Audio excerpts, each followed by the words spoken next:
Hey guys, in this video I'll show you how to check in online with Cathay Pacific. Now the first thing I want you to do is just come to their official website. This is the exact URL.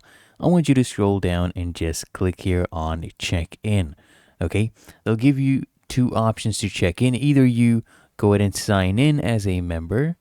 So you sign in with your credentials. You can click into sign in to Cathay, and then it would basically log you in automatically. If not, then go ahead and sign in with your mobile number or email or the membership number. Okay, I'll go back here, show you the other option, because you don't actually need to even have an account.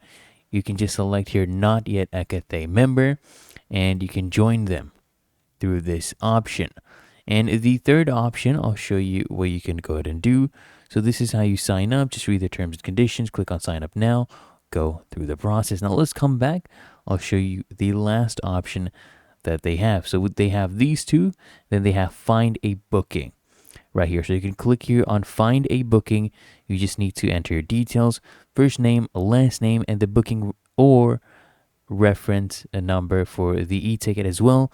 You can put in that and go ahead and confirm your information and then select your seat and you're done. Okay, just follow the on-screen instructions and you will be on your way. So if you found this video helpful, make sure you smash the like button and subscribe to the channel.